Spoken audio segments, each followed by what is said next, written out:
Hello and welcome to Then and Now. It's the final part of the core years of Tomb Raider. We've looked at the first and what would ordinarily be the latest, but instead this time was a definitive end. It's time to place the beginning and end of Core Design's Tomb Raider days, side by side, and see how things have changed. And by God, it's a stark one this time. Let's start simple to get things rolling. Story. In Tomb Raider, the renowned Lara Croft is sought out by the CEO of Natla Technologies, Jacqueline Natla, to head to Peru and recover the Scion, an ancient artifact of Atlantean origin, which resides in the tomb of Qualopec, one of the 3 rulers of Atlantis. Lara does so, but upon her exit is confronted by Larson, one of Natla's henchmen. Along with betrayal, Lara learns that the Scion is not in her possession, but merely a piece. What follows is a quest for the remaining pieces, along the way discovering more about the Scion, the fate of Atlantis, its rulers, and those that hired Lara. It's a simple story told in a sparse but effective way.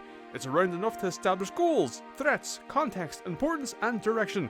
However, the structure causes the plot to suffer when the time spent between these sections gets rather wide, leading to moments that should hit harder than they actually do. In Tomb Raider, the Angel Darkness, the streets of Paris are terrorized by the Monstrum, a serial murderer that performs ritualistic acts upon their victims. Meanwhile, Lara Croft meets her one-time mentor Werner von Croy, who reached out to her in desperation. Hired to find and procure a 14th century painting known as an obscure painting, von Croy believes his life is now in danger. After a disoriented scuffle, Lara regains her senses to a now murdered von Croy. With bloody hands and no memory of what has occurred, Lara is on the run from the law.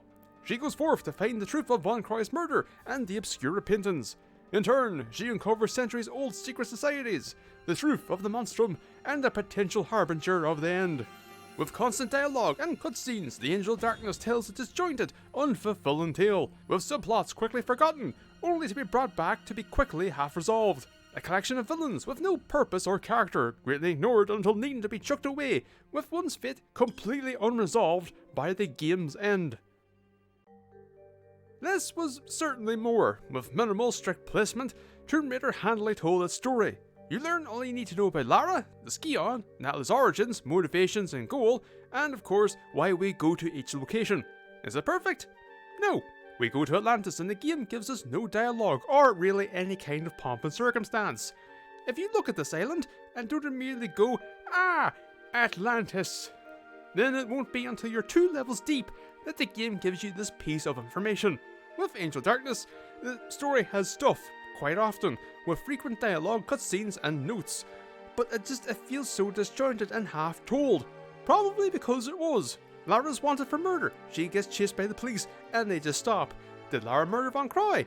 We get the implication with the bloodied hands, the conversation with Cavier, and then nothing until a third of the way through the game, where we find out that she didn't do it. We establish the Cabal and they do absolutely nothing. If you removed every member of the Cabal except for Eckhart and Corel, you would lose nothing. Hell, if Eckhart and Corel were the same fucking character, you'd lose nothing. The main villain is the last Nephilim. The Nephilim have the ability to shapeshift. Why not have the Cabal just be the last Nephilim, shapeshifting into other forms to maintain the illusion of a collective that once was, out of posturing and possibly falling apart mentally. I am not at all saying what I just said was any better or even in any way good. I'm just trying to find something more interesting than what we got. And then there's the Nothin known as Curtis. There was supposed to be something, whether or not it would have been worthwhile is another matter entirely. As it stands, a game with a sparse, minimal story with not a lot of dialogue, told a more coherent, interesting feature story than one where story was ever present. And God, the continuity errors! How does a player character in a game that's primarily real-time cutscenes have so many continuity errors? I'm not crapping on Core, we're well aware of the fucking development process for Angel Darkness, but I've never experienced this before, and With its sound design, sparse use of music, and surprisingly natural environment design, Tomb Raider consistently creates a lonely and at times haunting atmosphere, punctuated with moments of awe and wonder thanks to its sparing use of music. This is maintained until near the game's end, where things take a darker turn, as lonely and haunting is switched for tense and unsettling. From the onset, Angel Darkness takes a dark tone, one of bloody ritualistic murder and crime, and yet there's nothing. Moments that convey this darker world are few and far between, and one in particular left me uncomfortable and angry, but not for intended reasons. Outside of the sanitarium, the game can't create any kind of investment to build an atmosphere, as you're in a constant fight with the game itself. If we directly compare, it would start and end with one game having won and the other not. But for the sake of conversation, let us compare Tomb Raider in actuality to Angel of Darkness in theory. Tomb Raider is a mixture of curiosity, discovery, and loneliness, a permanent fixture until Atlantis, where we get a little horror going on. Angel of Darkness is obviously darker, it's in the name and everything. I wouldn't go so far as to say grim, but it's definitely the series at its most violent, and the sanitarium, for all my problems with it, is tonally fitting for a darker world. On the topic of the violence, it feels a little non-committal, again outside of some parts of the sanitarium. I'm not saying that there should be rooms of splattered crimson and scattered life, but when you describe victims as mutilated and they look indiscernible from having an inadequate sleep, it just doesn't mesh. I'm trying to focus on the explorative side of Angel Darkness, and I am struggling. Will there have been any sense of exploration, discovery? There are never any sights that instill awe, just shit. Tomb Raider relied heavily on its sound for adding body to its atmosphere. The focus on sound effects and absence of music. When music comes into play, you take notice. In Angel Darkness, music comes and goes, it blends in, it has no presence. That's not to say that the music is bad. When I give it a dedicated listen, I quite enjoyed it. It's just as the atmosphere, beaten down by the rest of the game. Angel Darkness has fewer atmospheric beats than Tomb Raider, and even if it was a more pleasant game to play, I don't believe Angel Darkness would succeed in executing them effectively. As a product of the teething days of widespread 3D game development, Tomb Raider is a game of tank controls. Atypical of the time, however, is combat featuring an auto-aim system. Alongside these is a platform and focus control scheme, with a walk, ledge grab, 180-degree turn, jump buttons, and swimming. Though a game of tank movement sensibilities, the controls are quick, responsive, and can allow for smooth, quick platforming, if you can figure out the timing anyway. In an unforeseen turn, the swimming is surprisingly pleasant from its speed and control. The auto-aim allows for faster paced combat than you would expect from a game with tank controls, though some encounters convey a feeling that some were more optimistic of the effectiveness of their combat systems than they should have been. As a product of the more mature days of widespread 3D game development, Angel Darkness is a game of relatively now standard controls. Atypical of the time, however, is combat featuring an auto-aim system. Alongside these is a platform and focus control scheme with a walk, sprint, ledge grab, 180-degree turn, jump and crawl buttons. And also a stealth button. Though a game of more modern movement sensibilities, the controls are awful. Movement is sluggish and unresponsive, in part because the game's movement is momentum based. Sometimes. In an unforeseen turn, the swimming is the most pleasant part of the game, from its speed and control. The auto-aim allows for generally pleasant, fast-paced combat, until you have to fight the game itself as it begins to push you away. And also there's stealth. On a pure feature list, Angel Darkness should have been the superior game to play. Dual analog sticks should allow for more fluid movement, and your action list is greatly expanded. We've gone from a game with 3 jumps to 4.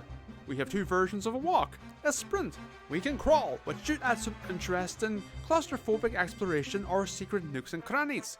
And now the auto-aim combat system has a target switch. But this game feels horrendous to the touch. Tomb Raider is the goddamn vanquish in comparison to Angel of Darkness. Tomb Raider uses a more limited and stiff movement system, but it is immediate, faster, and more precise. As I said, Angel of Darkness is momentum based. Poorly implemented momentum based movement. The input delay obviously exasperates the problem, but even if we were to remove it, the momentum sucks, because it makes no sense. It's like movement isn't the focus of the momentum, Lara is. Like there's one momentum variable and every aspect of Lara is tied to it. The problem is you start from 0 and have a smooth ascension to max speed. That is not how people move. Combat is better and worse in Angel Darkness. Better because there's a target switch, worse because of built-in force cowardice. Outside of Lara's newfound talent of being a surface compass, the swimming is practically identical and as such is pleasant and there's not much else to say. If you can adjust the tank controls, you'll have an exceedingly better time interacting with Tomb Raider, because when it comes down to it, Angel of Darkness is just fundamentally unpleasant to play. Let's quickly talk about something that I didn't talk about in the first part and offhandedly mentioned in the second. Art. Visuals? Art direction. Whatever. Tomb Raider is a game of blocks, literal and functional. In spite of this world being of crude cube construct, the boxy nature is mildly mitigated through the variety of sloped affections and how they are assembled. This building blocks wonderland is dressed up in various garb, with each zone having a unique look that reinforces the world travel aspect of Tomb Raider. Angel Darkness is a world of dark, with an angel. Unrelated. God, that was a tortured reference. To go alongside this dark world is seemingly never-ending dreary browns and greys to mostly bog-standard city surroundings, occasionally with a break for more interesting boundaries, still with the fairly uninteresting colour palette. I'm not going to lie, the primary reason for this topic is because I wanted to say more nice things about Tomb Raider. In a game of clear divided sections, these prism-adorned cubes are presented in a manner unique to the place that they dwell, meaning that each block of levels carries with it a distinct visual style.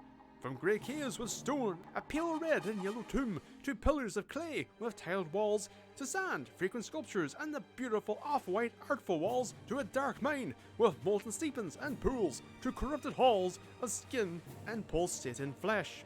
Each zone is unique and fresh. It's great. It feels very close to the then standard video game progression of the grass stage, lava stage, and so on. But then we come to Angel of Darkness. Look, I get it. Tonally, the game is supposed to be dark, but for feck's sake, that does not mean that everything has to be this dreary, muddy-ass palette. It's not until the birth that the concept of bright colours was displayed, and it was a welcome sight. Almost overwhelming to have something that catches the eye. It's like listening to something for an extended period at a low volume, and when it returns to normal, it's like, wow, that's loud. Then of course there's the excessive mundanity. Grey Parisian dilapidations to miserable Parisian streets, to grey nightclub, to brown sewers, to grey Louvre, brown dig site, a brown grey descent to a more structurally interesting Hall of Seasons, drab apartments, to snow with grey buildings, another sewer. Vasley's place is kinda nice, at the ground level anyway, a grey warehouse, shut my eyes, light, colour, plants, then greys and browns again for the remainder of the game, with another instance of red. We've gone from varied and distinct to... this is going to be a big one. So, Tomb Raider features two kinds of level, linear and open. As you'd expect, linear levels are structurally the most straightforward, constant forward progress with little in the way of backtracking. However, they are not free of stop and search moments. The open levels are big and heavily overlap, typically featuring a focal point where multiple paths feed back to and or your ultimate goal, quite possibly a multi-item hunt, resides. Whilst the open levels are the highlight of Tomb Raider, the linear levels are a welcome reprieve from the potentially exhausting open sort. It's good to have a simpler time every now and then. Angel of Darkness is, more often than not, a linear game, a series of straight lines of horizontal and vertical varieties, at times stopping for a locked door in both literal and irritating metaphorical senses. When the game opens up, it is still a construct of straight lines, outside of the birth, swapping the tunnel housing for a box. The open levels are the stars of Tomb Raider, due to the scale of both rooms and contents. The act of unraveling them brings about the sense of exploration and discovery that Tomb Raider generally excels in. These levels are so involved that, depending on your secret hunting tendencies, you could be spending over an hour with each. In spite of me cleanly splitting Tomb Raider into two types, that is not 100% accurate, as there are levels like the mine which are a blend. It begins with a mini version of an open level where you bounce back and forth, opening different paths of the mine to get fuses. This then leads into linear progression for the remainder of the level. In Angel of Darkness, there are only two levels that share the ideals of those open levels: Storm Drains and Hall of Seasons. But these are so scaled back and straightforward. Even the linear levels are scaled back. When writing about Tomb Raider, I sometimes get the open and linear levels mixed up, because the tasks in the linear levels could be as involved as the open ones, just on a more limited scale. Angel of Darkness just has so much flat and stock A to B, and when you get to a puzzle, the answer can quite literally be right next to you. There's nothing inherently bad about the structure of the levels of Angel of Darkness. There's just nothing inherently interesting about them either. A world of mystery awaits in Tomb Raider, and not just because of the low draw distance. With a world mostly constructed out of universal pieces, filled with nooks and crannies of intent, secretive or front-facing, and ones of simply expanding the world. With item hunts that have you clambering all over the place, secrets that reward you with resources alongside a delightful jingle, and level design that gives you that, oh, we're back here feeling. Tomb Raider prevails when it comes to imbuing feelings of exploration by dropping the player in sizable rooms of possibility. Even when the game is at its most straightforward, the feelings of discovery still linger. A world of plain uninteresting wits in Angel of Darkness, and not just because of the colour palette. With a world constructed out of straight lines, filled with the bare essentials and primarily exceptionally mundane surroundings. There's really not much more to say. We are a few cautious steps from the precipice of another atmosphere situation. If not for 3 instances, one a bit more in spirit than the others, exploration would not be a word you would associate with Angel of Darkness, as the majority of your time is spent going from A to uneventful B. No optional diversions, no layered levels, at least not to Tomb Raider's scale. Even the exasperatingly dumb, reoccurring I'm not strong enough, an idea that should incentivize a hunt, amounts to piss all, since the solution is typically on top of the problem, completely negating any kind of positive this irritant could imbue in the game. We went from a game where poking and prodding was commonplace, where using your goddamn eyes was something that was encouraged and rewarded, and where maps would feed back on themselves through shortcuts of door and architectural convenience, during which you would likely find a piece of that larger goal, and ended up in a game that primarily places you in an autopilot state as you move forward on a linear line until you're told no. Those prior mentioned more explorative instances in Angel of Darkness are shells of what once was. First, the storm drains, a series of straight lines, horizontal and vertical, where your feet never have to leave the ground until you need to attach yourself to another straight line. Unique to the other two, there are shortcuts, one of each kind, architectural and convenience, both on top of each other. Secondly, the birth. For the most part, a linear level until you reach this boxy endeavour. At first glance, oh, open platforming. In reality, you walk across a flat square, climb a pipe, walk in a straight line, do some hopping, continue on the straight line, jump, backtrack the straight line, jump, straight line, climb a line, and then make your way back to the bottom. And thirdly, the oft-mentioned Hall of Seasons. Hall of Seasons is explorative in spirit. It's just so heavily segmented, both from literal doors and technological ones, that it loses that feeling of continuity. You get a little bit of what Tomb Raider had when you have to ascend the walls. That feeling of, oh, this was here all along, once you reach the top. That only works because it was seamless. If Core were able to stitch all of these segments together, it would have captured the magic of Tomb Raider. Until you have to play it, then it would all fall apart, but let's not dwell on that. It's important to note that these levels are the closest that Angel of Darkness gets to Tomb Raider style levels. Outside of the potential of Hall of Seasons, none of them are anywhere close to the engagement of even the weakest of Tomb Raider levels. The platforming designs of both are near the antithesis of one another. With more limited platforming interactables and a grip meter, it would be near impossible to get the feeling of openness back. None reach the labyrinthine qualities of, say, the Obelisk of Khamun, a level centered around this column, your goal in plain view as you must go to and fro to lower the ramps to acquire one of your targets. Upon complete acquisition, an underwater door near the base of the column opens up. After a brief swim and climb, you arrive back at the beginning of the previous level to fulfill a promise thought lost. Or the level that was frequently mentioned in the first part, Palace Midas, where you're birthed into the level, make your way around and arrive at some levers that, when placed in a specific pattern, will open the corresponding door. Behind these can be one-off rooms, your ultimate goal, and in one instance, a journey, taking you up and down and round, eventually finding yourself above the starting area on the complete opposite side of the lever-pulling room, where this journey began. You then wrap around to a new area and open a gate which feeds back to the starting area on the ground floor. It's feckin' fantastic! And let me tell you, trying to visualize this for a map with no artistic talent was a bugger. Look at this crappy thing. Also, I just noticed that there was a massive shift in tone when I started talking about Tomb Raider. That wasn't intentional, I get excited when I talk about Tomb Raider. I'm trying to find some way to compare the contents of each game's levels, the fruits of your explorative labours, but it would be like comparing a full bowl of fruit to the discarded remnants of the aftermath. It's not that Tomb Raider is constant puzzles, items, combat and stuff, but what it does is fill that time in between with pathfinding, clambering and platforming. I never really think about where I'm going in Angel of Darkness. I hold forward, do a task, resume holding forward and repeat. In Tomb Raider, thinking and observing to explore is the routine, sometimes leading to the expected, but can also take you around the world. Angel of Darkness just kinda happens. I mean, what is to say that isn't readily apparent after everything to this point? Outside of a protagonist and control scheme, the franchise is near unrecognisable. We've gone from a story being bare bones to plentiful, yet telling a less effective one.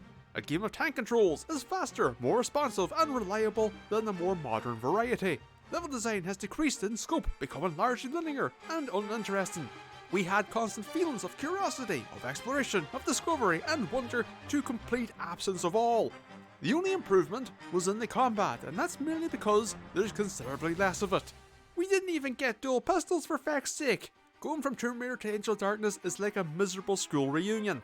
Your initial parting memories of happiness and possibility to a reuniting of failure and depression with a smidge of death. Angel of Darkness is a shell of what Tomb Raider was.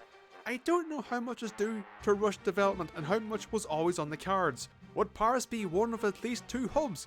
Would there have been deviations in possible locations depending on which NPC you talk to? Would we have had proper open levels to explore and pick apart? Would Lara no longer be a goddamn psychopath? Would this wanker mean something more than feeling like desperation for something new? Whatever could have been and whatever caused what it is irrelevant in the end. Ultimately, what we got is a sad state of affairs, and no amount of questioning and pondering will change that fact.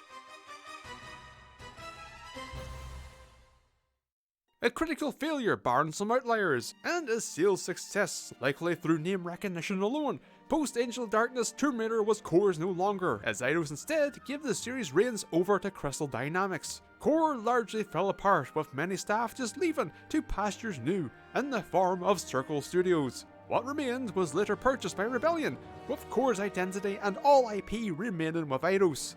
Now known as Rebellion Derby, they went on to develop the sequel to Guerrilla Games' shell-shock Nam 67. And, Rogue Warrior. And in March of 2010, after a failed attempt at restructuring, Rebellion Derby was no more. Now under Crystal Dynamics and 3 years after Angel of Darkness, Tomb Raider received a soft reboot with 2006's Tomb Raider Legend. A redesigned Lara and an all-new story with Lara's parents being one of the focal points, as does the Crystal Dynamics way for Tomb Raider. Each year following featured a new entry. You'd think they would have learned their feckin' lesson from before, but no. First in 2007 with a remake of the original Tomb Raider, and then Tomb Raider Underworld capped off the soft reboot trilogy in 2007. Yes, Tomb Raider 1 is a part of the narrative for those other games. I don't remember much about it, but I remember it being kinda hokey. With a 6-year hiatus, the longest gap in the franchise history, Tomb Raider received a full-on reboot in 2013. 2 years later, its sequel, Rise of the Tomb Raider, released, and 3 years after that, the trilogy ender, Shadow of the Tomb Raider, released. However, it was not fully developed by Crystal Dynamics, but also with Eidos Montreal, who were performing the bulk of development duties, as Crystal Dynamics were busy with other projects. These 2 trilogies did well critically, though in both cases, the finales of each were regarded as the lesser. Sales-wise, they were also generally a success, with the 2013 reboot usurping the original for best-selling entry in the franchise. Personally, I enjoyed the soft reboot trilogy at the time, but after playing the original Tomb Raider to completion for the first time and spending a couple of hours with the remake, my feelings have lessened somewhat. As for the full reboot trilogy, well, oh no, oh no, oh no, oh no, oh no, oh no! AKA the ADD alarm, AKA set pieces, overuse, reuse, recycle, AKA what's pacing, AKA why use one set piece when you can use all of them, AKA bring your child to work day, AKA game calm your feckin' tits, AKA oh no! I hate the tone, I hate the self-seriousness, I don't like Lara. My daddy, my daddy! Don't go! You're mad! It's dangerous! I'm going no. Jonah goes on his merry way. But then, a battle of incompetence ensues, only to be interrupted by a returning Jonah, during which the attacker grabs Lara's research. It's 2-on-1 and with gun in hand, Lara threatens the attacker to drop the book. The attacker slowly gets away. Lara responds to this by firing 2 shots at the window, after he has already jumped out. Good job, Lara. I'm sure when he sees that trained child, he'll think twice about messing with you again. With Jonah's point proved, he changes his mind and has decided to join Lara. What? So, it's been 3 years since Shadow of the Tomb Raider. What of 2021? What of the 25th anniversary of Tomb Raider? How do we celebrate such an iconic franchise on its quarter-century birthday?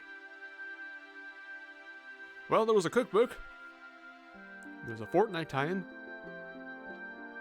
And, it's a reskinned mobile game.